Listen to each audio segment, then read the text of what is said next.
Salam sehat. Di video kali ini saya terangkan IDX dari waktu ke waktu, yaitu waktu krisis 98 ya, 2008, dan yang terakhir ini 2020,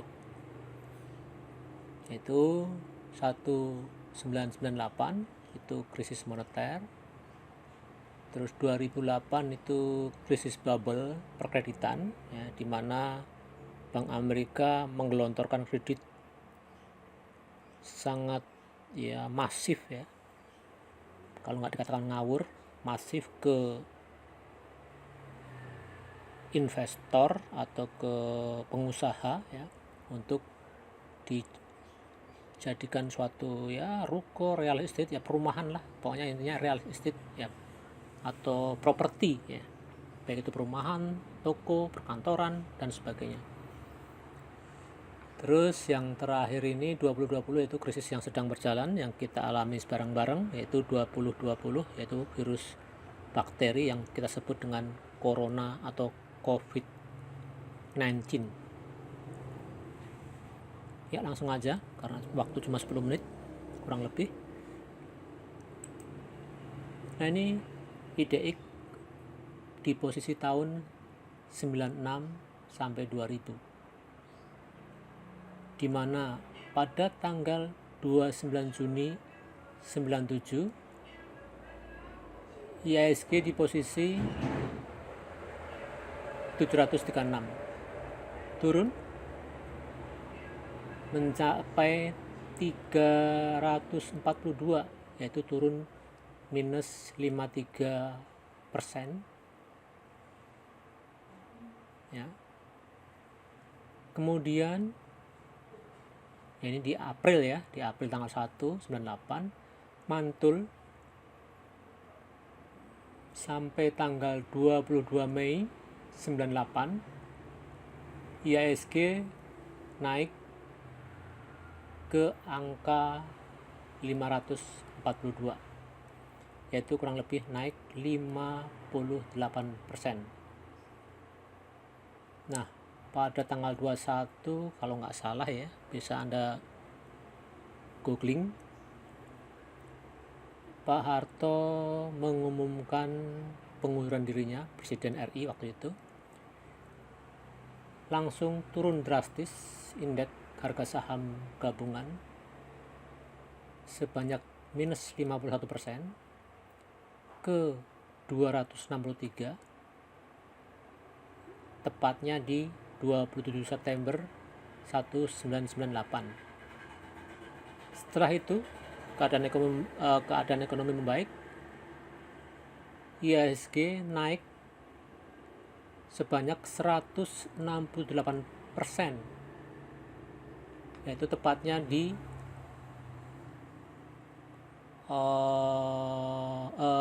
angka 707 di tanggal 13 Juni 1998. Jadi dari awal kesatuan IHSG sampai menuju puncaknya lagi itu diperlukan kurang lebih waktu 2 tahun ya. Ini dari 29 Juni 97 di puncaknya 13 Juni 99. Jadi perlu 2 tahun kurang lebih. Next. Nah, tahun 2008 ya, ini gambaran indeks 10 tahun. Bayangkan ya, kalau kita beli saham di sini naik terus, atau ini tahun berapa, tak terus ya, sampai 2007 indeks berada di 2745.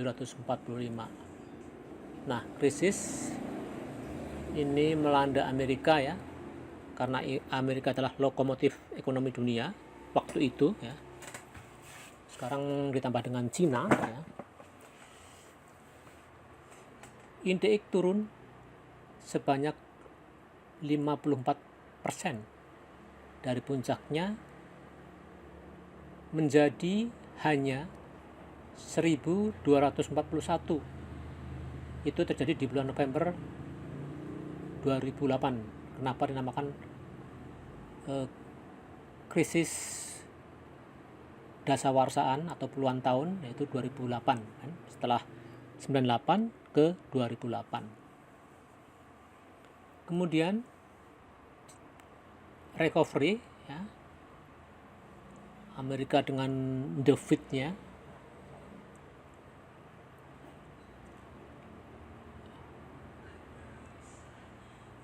ekonomi Indonesia indeks naik 110%, ya, pada bulan Januari 2010.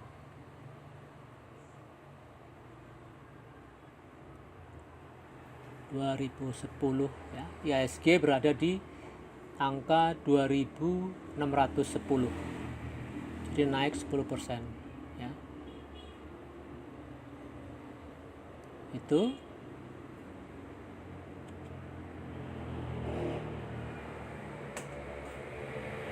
nah, jadi ya, di slide 1 maupun 2 ini nanti kita lanjutkan pada seri yang berikutnya, karena waktunya cuma kurang lebih 10 menit, jadi sangat singkat, ya.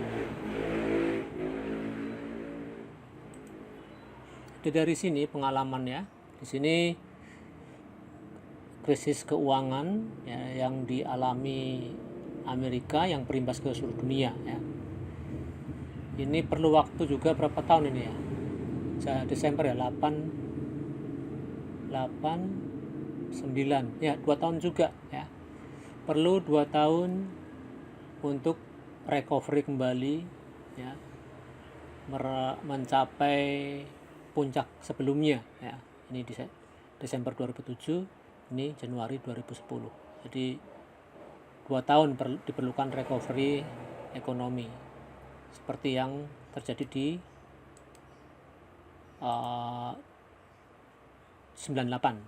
Nah, 98 ini sebetulnya kayak krisis moneter, ya. Krisis moneter ini 98 itu terjadi hanya di Asia, ya.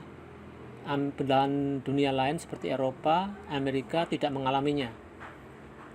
Krisis moneter ini kalau nggak salah dialami Korea, Thailand, kemudian Indonesia, ya, karena apa-apa mahal, timbul gerakan massa yang dipelopori oleh mahasiswa, ya, waktu itu.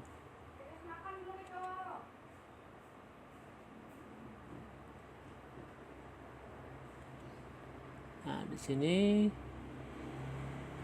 posisi indeks, apalagi, ya, 98 udah. Jadi krisis 98 itu hanya dialami oleh Asia. Jadi pada waktu itu kita memang parah, tapi nggak seluruh dunia, cuma Asia saja. Sedangkan yang krisis 2008 itu dialami oleh seluruh dunia, karena yang krisis adalah Amerika, karena Amerika adalah lokomotif ekonomi dunia, berimbas ke Indonesia, Eropa, ya, Asia.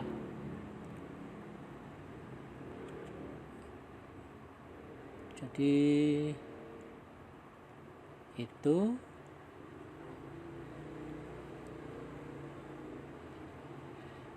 ya, saya kira video yang seri pertama ini saya cukupkan sekian.